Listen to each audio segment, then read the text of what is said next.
So this afternoon, in the morning, we had a very, very interesting discussion, very political discussion, very challenging issues. It was not at all a morning of academic Glasperlenspiel, but more into very urgent questions.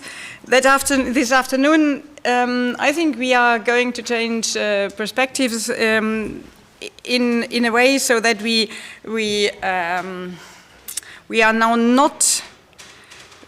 We don't talk about race, probably, now maybe we are going to talk about racism, feminism, anti-feminism, discrimination, but from another point of view, I think. We will approach, maybe we turn out to talk about the same issues and questions, but we will take and choose another approach, I think. So the first approach and our first talk is from Jonatan Kurzwelly, who comes from the world, from everywhere. At the moment, he comes from the University of Göttingen, where he held a postdoc position as European anthropologist. He held a PhD in social anthropology from the University of St. Andrews in the UK, an MA in anthropological research from University of Manchester, UK. He studied in Poland, he studied in Spain, he had some research time he was a research associate in the Department of Anthropology at the University of Free State in South Africa. And so so anything we should change? No. Okay, so he is really somebody who speaks about, and also the subject of your talk will include many parts of the globe. So his main research interests are identity politics. We were talking about identity and belonging this morning already in different perspectives, encountering, explaining, and refuting essentialism. He is also working on visual anthropology and published several papers on photographic complementarity and the story of Eibel and Pavon, for example. And then he has a very interesting, for me, very interesting research area, because he is working on Germans abroad. So we are now, this afternoon, we are not going to speak about immigration and Gastarbeiter, what we did in the morning, Gastarbeiter in Germany, and most people, as I do, forget that so many Germans emigrated to different parts of the world. Maybe we know, or everybody knows, sure, that there were many Germans in the 19th century leaving Germany for the US and for the Midwest, where they settled. But maybe we also think about the Nazi or ex-Nazi or still Nazi group of German immigrants to South Africa. But there are so many people also we can find in Central Asia, in Georgia, in Kazakhstan, and in different places of the world. So this is what you do when you talk about being German in Paraguay and exploring the relation between social and personal identity. And there is belonging, I think, a very important issue. And I really do hope that this afternoon you engage a discussion with our colleague from the historical department, University of Iowa, who is going to talk also about German settlements, German emigration, on a different aspect. So now we are going to hear from you forms of belonging, properties, and life sustenance, ethnographic reflections from Paraguay. And I think I will give some input for the discussion after you talk, because I don't want to trace any ideas before the discussion, and it's the floor is yours and not mine anymore. Thank you very much for the generous introduction, for the kind introduction. Thank you especially for inviting me here to Bingen. It's quite exciting after 2 years of Zooming to see people in person. Thank you. It would be better to speak about there due to the microphone. Here, all right, sure. Behind this pedestal. I hope I'll be audible. I'm a bit performative when I speak. Apologies for that.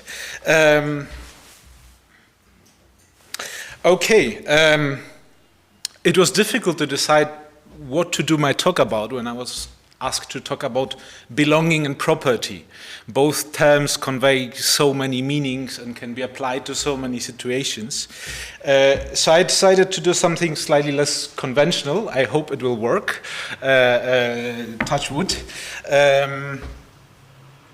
The relation between these terms is, of course, and the diverse forms of belonging and property in different contexts and from different perspectives, it could fill entire libraries. One other remark. I don't read my lectures. I find it often a bit difficult, especially for people who are not native speakers. It comes at the cost sometimes of fluidity and of being a bit more vulnerable, but I think it's worth the try. So apologies if sometimes it's not as fluid. So both concepts convey a multiplicity of meanings. One way to go about such a lecture would be to try and trace different theoretical and disciplinary perspectives and do an overview of what different thinkers have said about the subject. I started very classically with the dictionary, opened the Cambridge English Dictionary, and firstly found that property has already two main kind of meanings defined in the dictionary. As a first meaning, property is an object, a building, or an area of land that belongs to someone. So already we have a belonging there as well, belonging as ownership. And the second definition of property is a quality or a characteristic of an object or a subject.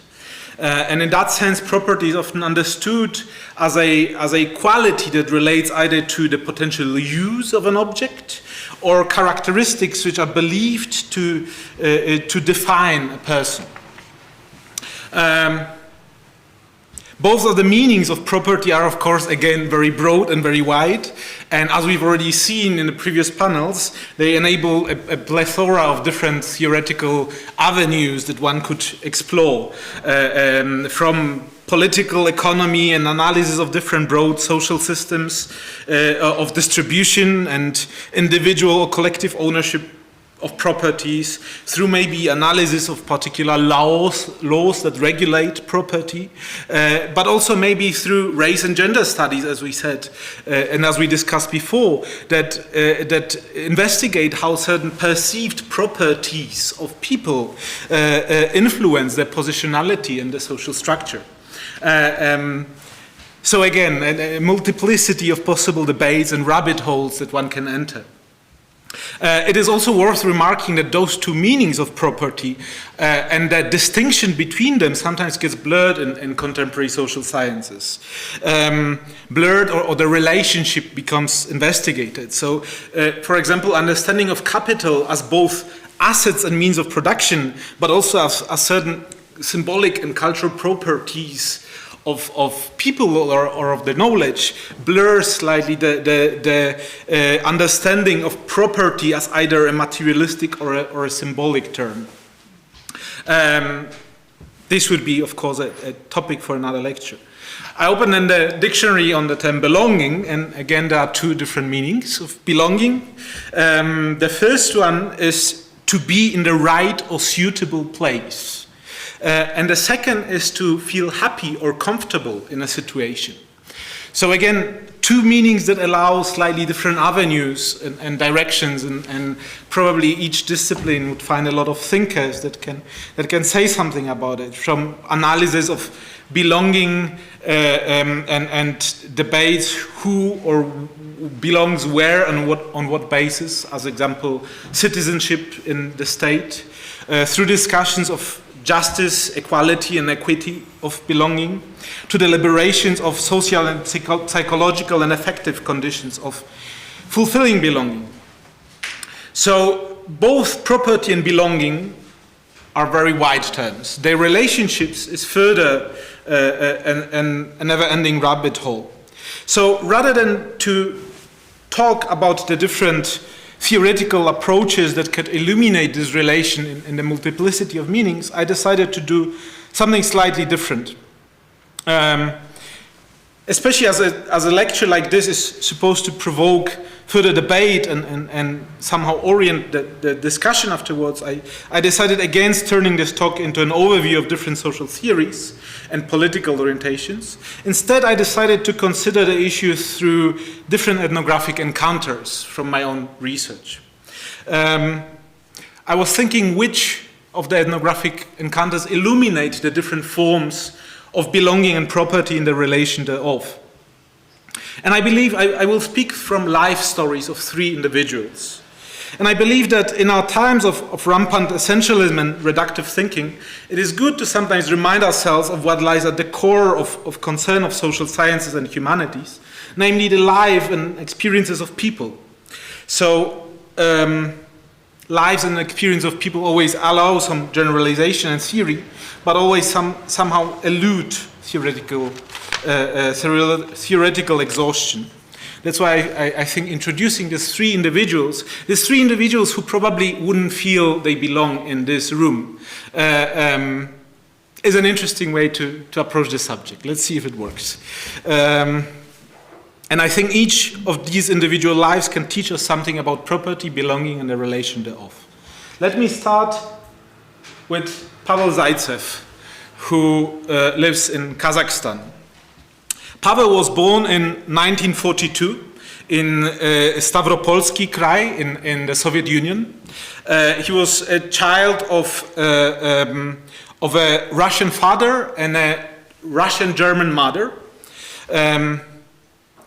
His father died on the front during World War II without ever knowing he had a son.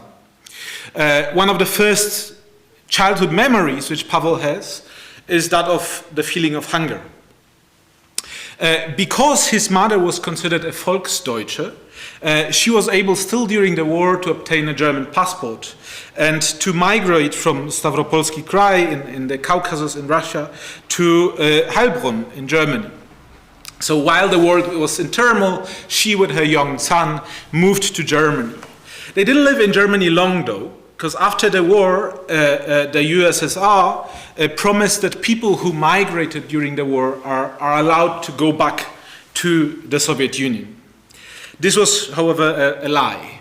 They was put on a train that was supposed to take them back to where they felt home, to Stavropolsky Krai. However, the train never arrived there. The train arrived in Altai Krai, in the middle of Siberia, where they were forced to a life of difficult labor and very harsh conditions.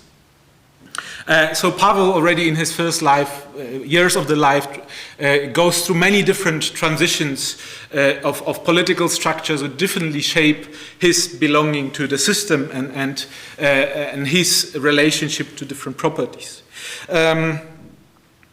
During the time in Altai, his mother remarried to a Lithuanian, and after Stalin's death, the situation of Siberian deportees became easier, and some were allowed to return to where they come from.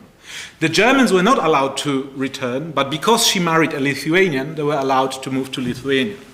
Pavel's migration doesn't end in Lithuania, though. Very quickly afterwards, his family decides to migrate close to Almaty, today's Kazakhstan. And shortly thereafter, Pavel joins his military service, which he spends for 3.5 years in Vladivostok. I don't know how well you managed the map of the world, but he really jumped across the world in a very quick, short period of time. After his military service, Pavel traveled for a little while through Siberia and ultimately decided to settle in the city of Akmola, also known as Zelinograd. Zelinograd is a city that was relatively small until the 50s. And in the 50s, with Nikita Khrushchev's Virgin Lands campaign, it became filled with a lot of young people. It was a city that became very vibrant, and everyone was from everywhere. So it must have been quite a cool place to live in, quite a cosmopolitan and a vibrant city. The city, just as Pavel's life, kept changing, and in 1998 it changed its name to Astana, and recently in 2019 it changed its name again to Nur Sultan to honor the former president Nazarbayev. Pavel was given work at a state-owned construction company where he worked for 30 years until the collapse of the USSR. He quickly fell in love with a co-worker at the company. She was a youth activist organizing different local events for young communists. He was a young party member. They quickly fell in love and married relatively quickly. Reflecting upon the system change, the perestroika and the years afterwards, the collapse of the Soviet Union, Pavel said that indeed many things could be criticized about the Soviet Union, but in his opinion, workers had a much better life in the previous system. As a construction brigadier, he said he built 13 schools, 17 kindergartens, and numerous living buildings in Astana or Nur Sultan, or however you want to call the city. He said that people respected him for his work. They greeted him on the streets. Everyone earned more or less similarly, so there weren't so many discrepancies. And most importantly, work was secure. He worked in the company for 30 years. After the system change, he had to change companies numerous times, and construction workers became diminished, seen as disposable and certainly not respected. I think many interesting perestroika period stories can be found in Svetlana Aleksevich's Second-Hand Time, a book I really recommend here. So I think Pavel Zaitsev's life can teach us something about the impact on belonging of different changing systems that dispose, value, and regulate property, personal properties, and labor relations differently.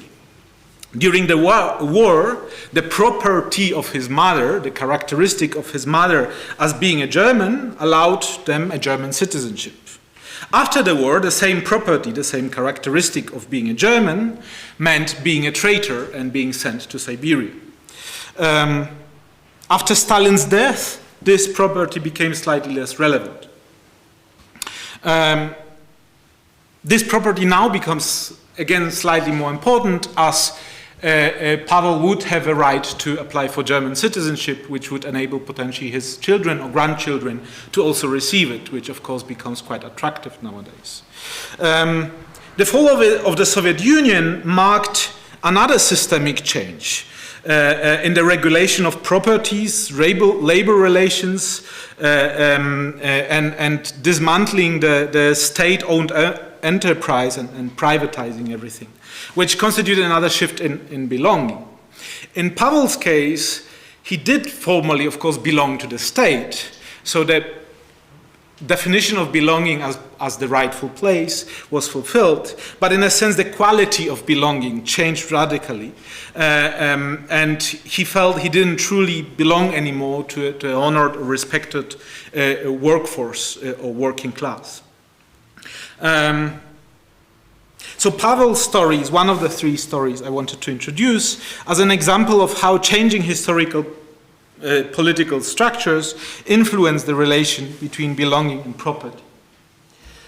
Another person I would like to bring today to your attention and speak and learn from him is Albert Cook, or as Spanish speakers would pronounce it without the umlaut as Cook.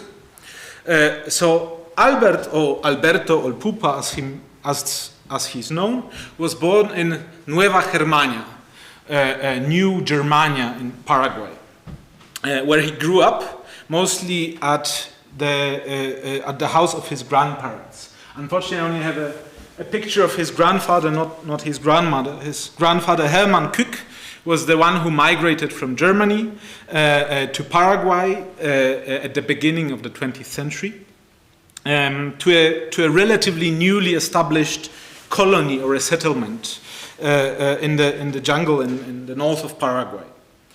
He was called Isipo, which is the Guarani word for a liana, because he was so tall. You can know him as Isipo. Just as a side note, Nueva Germania receives a lot of media attention. Just yesterday I was approached by a BBC journalist to speak about Nueva Germania as well.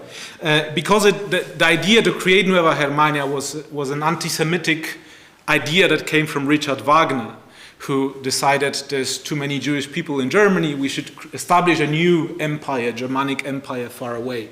And this idea was realized then by Bernhard Förster and Elisabeth Nietzsche, the sister of Friedrich Nietzsche. And because of those historical figures, there's a lot of interest in the sensation of the establishment of this town, which was a failed racist utopia, but in a sense a successful migratory settlement. The racist project died after 2 years, when Bernhard Förster probably committed suicide, and when Elisabeth Nietzsche returned to Germany to care for her increasingly ill brother. The people who remained continued the settlement, and we know much less historically about how the town developed. That's an old history, though. That's more than 130 years ago, and it has little to do with Albert's life. Albert himself grew up in the village. He spoke German at home, Guarani with friends and others in the community, and only learned Spanish later in school. He learned to do all sorts of work, as everyone in the countryside does. He was especially a good tractorist. At some point he was offered the possibility to go and work to Southwest Africa, which had a labor shortage at the time. Southwest Africa, nowadays Namibia, was previously also a German colony. He turned the offer down, however. He felt he really belongs in Paraguay, and Nueva Germania and Paraguay are his fatherland. He was a very active member of the community, active in the evangelical church, where many of the German descendants in Nueva Germania attend and practice. He was active in different entrepreneurial undertakings, which the community tried to establish. And for some time he was also active in municipal politics. As a member of the church, on one occasion he was even invited to go to Germany, the land of his grandparents. He recalled, when he told me about it, the absolute shock of seeing poor people on the streets of such a rich country. How is that possible, he said. He also recalled eating champignons for the first time. On one occasion, Albert told me that he thinks that his mind is German, but his heart is Paraguayan. He tried to say that he would like certain orders or work ethic to be established, but at the same time he valued Paraguayan hospitality and the culture of sharing. This is one of the sentences that often people who struggle with the dissonance of multiple and changing and conflicting identities sometimes say in order to try to make sense of each other and of their identities. After different personal trouble, Albert had to withdraw partially from community life to some extent. But I think overall we can say that Albert truly belonged to Nueva Germania in one sense of the word. He was a very respected member of the community, made his life there and wouldn't want to migrate outside. Albert wasn't rich, but he owned some relatively worthful properties. He owned some good amount of land, not very extensive, but also not the smallest. And on this land he had some forest. Forest can always be cut down and the wood can be sold, so there's one source of income. He cultivated small-scale plantations of corn and mandioc that was more than enough to sustain himself. He owned a small herd of cows and had other household animals, which meant for countryside Paraguayan standards, he wasn't really poor. He wasn't also rich, because all the things you have should not be calculated as a currency. If you calculate the land he had in its monetary worth, it would be a lot. But land shouldn't be sold in Paraguay. You don't sell land. Land is given to next generations. So he didn't have much in terms of liquid assets, of money. And this is a property that determines a key aspect of belonging in Paraguay. Those who do have a lot of money or a lot of assets that can quickly acquire liquidity operate in certain structures and certain services that are simply better. So ultimately, Albert fell victim to the corrupt state-level politics, to corrupt local managers, and to lack of liquid assets, of lack of money that rich people do.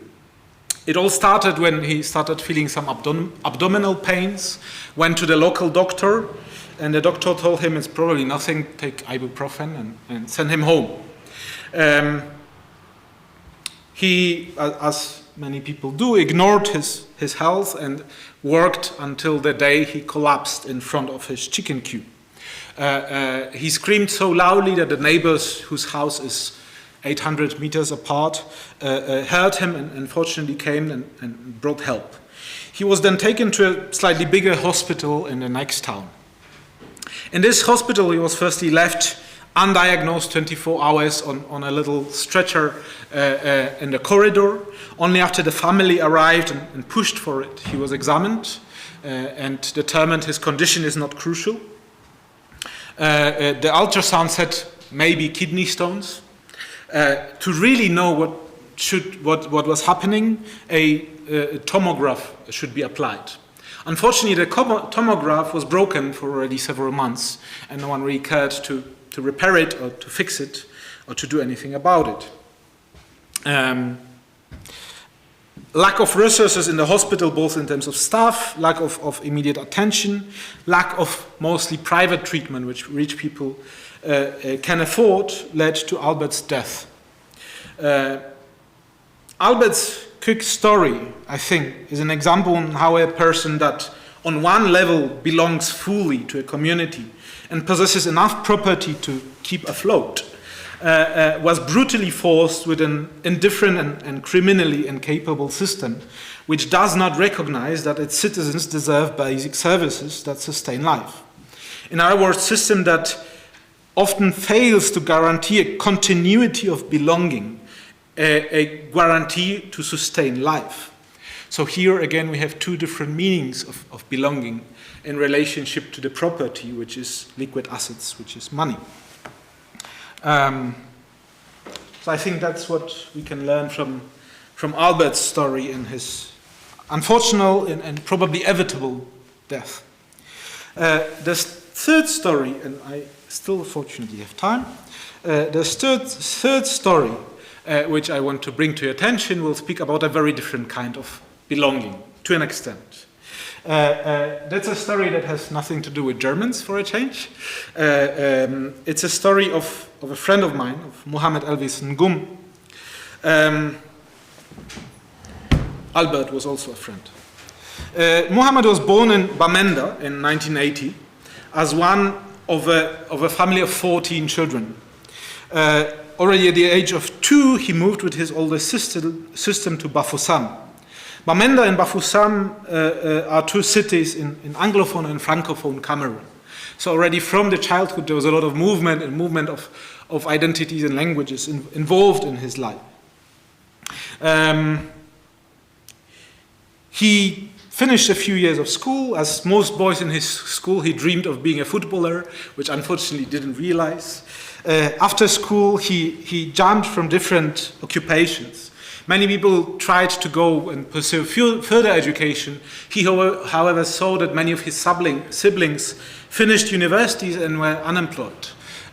So he decided that's probably not the best way to go, especially as he had a strong desire to support financially his mother, who was becoming old and weaker. And his main goal was to make money and be able to support his mother.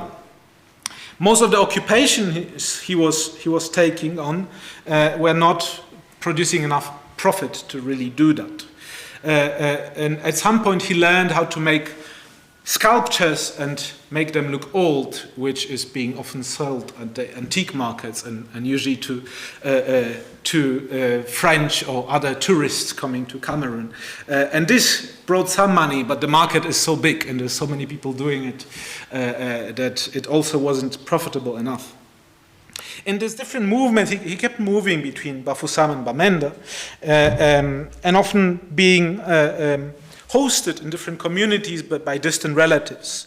At some point, he lived at the house of his uncle, who was a Muslim. Elvis was born into a Christian neo-evangelical family and adopted the name Muhammad later. He really liked what he saw at this family. He liked how everyone helped each other. He was very critical of alcohol, and the fact that no one sold alcohol in the community was one of the key points that convinced him those people are coherent in their beliefs. And step by step, he decided to transition to Islam, and he became a Muslim. This came along with his slowly maturing decision to also migrate, to try and get a better life somewhere else. He had friends, however, who tried to obtain visas to go to Europe, and some of them paid different brokers to get the visas and were cheated, something that is quite common in poor countries. So he decided Europe is out of reach. The next best choice would be South Africa, one of the economic hubs in Africa. So he decided to migrate to South Africa, where his struggles continued. In South Africa, he brought a lot of sculptures with him, which he hoped will generate enough profit at the beginning. He ended up in Johannesburg in a flat which he and his friends called the ghetto, because they lived, I think, 15 of them in one room. And through different details, which I don't have the time to go into, he ultimately ended up in the city of Bloemfontein, which is the juridical capital of South Africa. The business with sculptures didn't work out. He started selling clothes. He didn't have enough capital to create a store or something. He would usually travel to Johannesburg, buy the cheapest possible clothes, and then walk through the city with a portable stand where he would be trying to sell the clothes, often walking also from office to office, trying to make a living. In South Africa, he faced numerous problems. One of the first problems was that many migrants from other African countries in South Africa are called kwere kwere.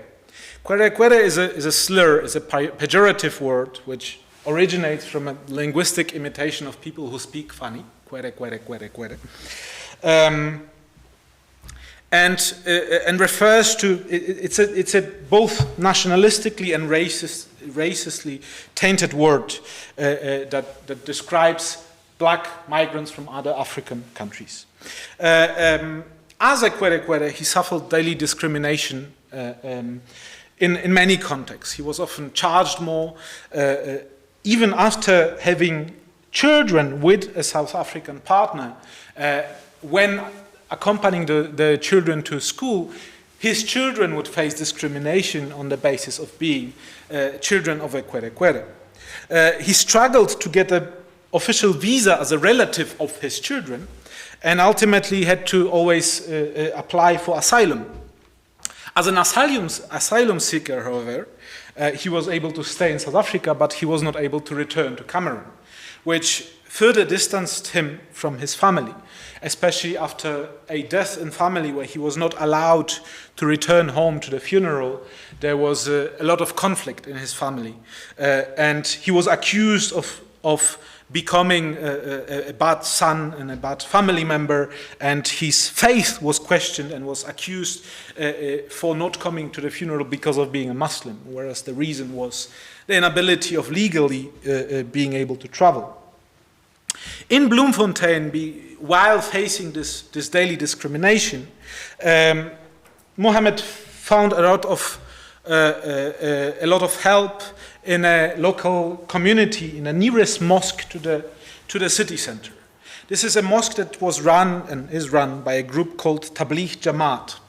Tabligh Jamaat is a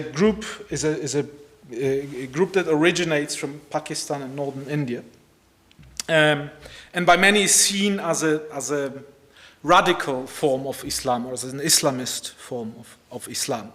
There is an important here remark to make, because I don't want to talk about a group, I want to talk about Muhammad. This group does not advocate violence. In certain dogmatic beliefs, they are similar to groups that do, but they ultimately believe that the world should not be changed by man, but by God. There are, however, in different reports, reported to be a gateway for those who want to radicalize further. And this was the case of Muhammad. He had so much anger because of the racism he daily experienced, which was fueled and kind of increased by what he was told by the group, that he told me that he was ready to commit violence, to change the world to how it really should be, within his period of time of 10 years of being in the group. He felt that especially those who practice other ways of Islam should be corrected to the right path.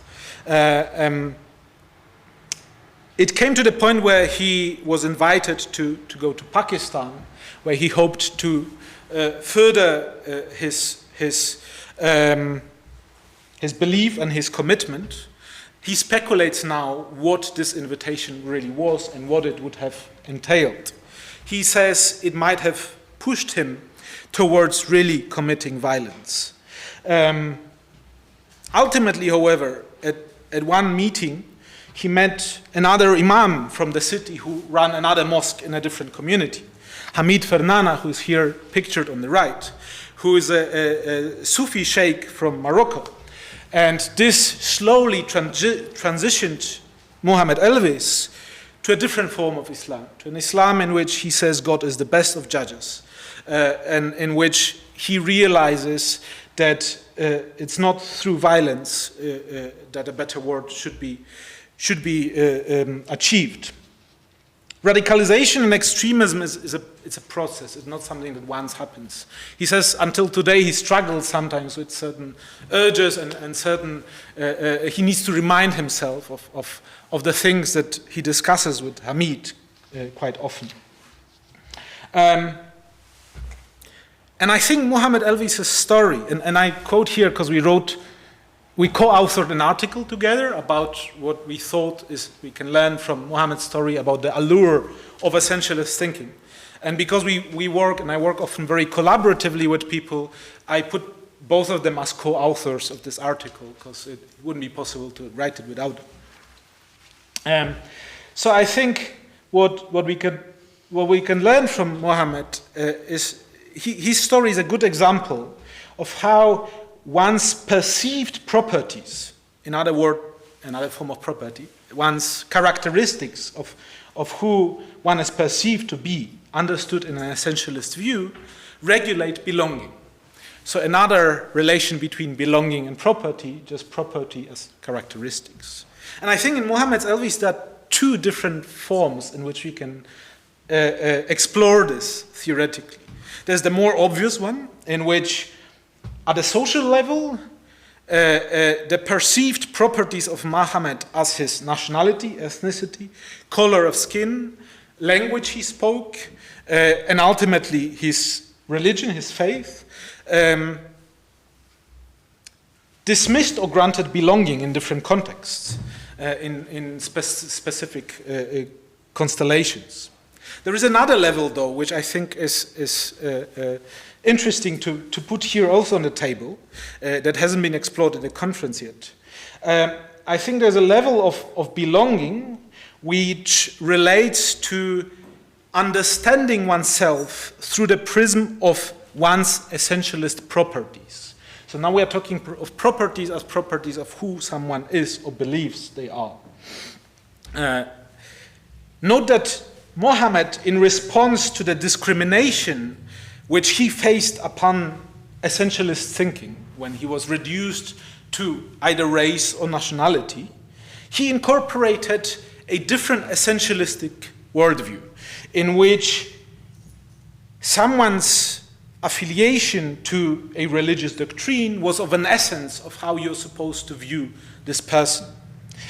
So it was a shift from negating certain essentialistic frameworks to a different essentialistic framework which gave him something. He began to see everyone through the prism of this essentialistic property of whether someone is or is not a good Muslim and the right way in which he believed a good Muslim should be. So what this adoption of this view of properties of people allow him? I think we can stipulate, and I think we can stipulate with him as we co-author the paper, that adopting this reductive essentialist view of himself, not only of others, but of himself, allows for a different form of belonging, of a belonging as ownership of oneself, as ownership of one's own life and life project. I'll explain what I mean. So essentialism, as fallacious as it is, allows a fixed understanding of oneself. So it freezes the fluidity and undefinition of who we always are. We are impossible to be defined. Essentialism does that, however. Essentialism pinpoints us to a category or an identity. It provides through this a certain form of clarity, a sense of clear positionality, a set of rules and behaviors. Once Muhammad knew that he is a good Muslim and this is what defines him, and those are the rules of being a good Muslim, it becomes clear what he should do in life. So uncertainty and all the accusations, am I now a quitter, am I not? This all kind of dissolves in this one pillar of certainty. And this, I hope I will be able to explain it clearly. I think this belief relates to the most fundamental level of how we understand each other, of what analytical philosophy calls personal identity. Personal identity is the belief of being a persistent and continuous person, in other words, of being one person. The belief that the Jonatan from 10 years ago and the Jonatan in 10 years will be the same person. It's a belief because there is no empirical solid basis of it. Everything about me will probably change in the span of 20 years. I don't know if there are any biologists in the room. I don't know if there's any cells that really don't change in a period of 20 years. Even if there are, could we really tie the sense of being a self to a single group of cells? So we are, as David Hume called it, a bundle of different characteristics, imaginary bundle of characteristics. Derek Parfit called it psychological chains of connectedness, imaginary psychological chains of connectedness. So I think this adoption of a view of one's properties as essentialist allows one this feeling of certainty, allows to anchor our very feeling of self into a one fixed image, and through it grants a feeling of belonging to oneself. I'm not sure if I'm explaining myself clearly. I'm doing here a lot with terminology.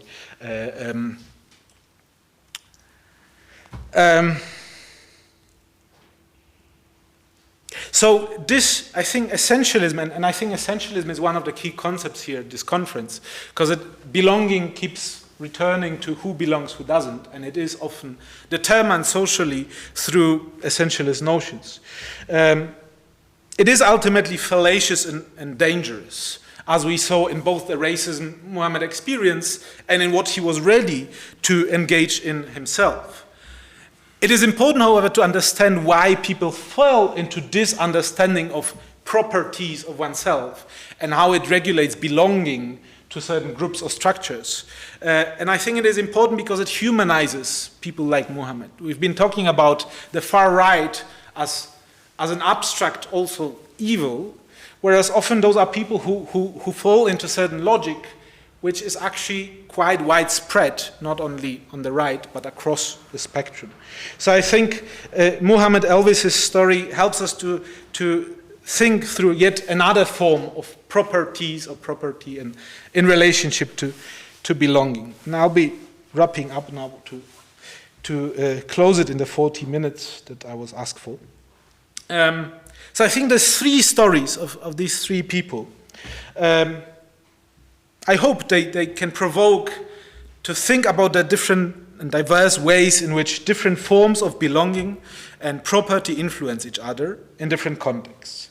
So in Pavel Zaitsev, I chose Pavel Zaitsev's story because I think it shows how broad state structure, historical processes, political economy shape the relation between belonging and recognition, or belonging and property. I chose Albert's story because I think it shows how both the amount of liquid assets, in other words, money, in relation to belonging, structures relates to belonging and access to basic services in a state that is quite neoliberal and doesn't care so much to provide basic services on the basis of belonging to a citizenship. And then I chose Muhammad's story because I think it elaborates yet another more existential or phenomenological or fundamental way of relationship of properties of oneself to belonging, and what it can reveal about the identity and personal identity of a person. So how do we own and belong to oneself? So I hope through my chat I convinced you to grant me belonging for the rest of the conference. And thank you very much.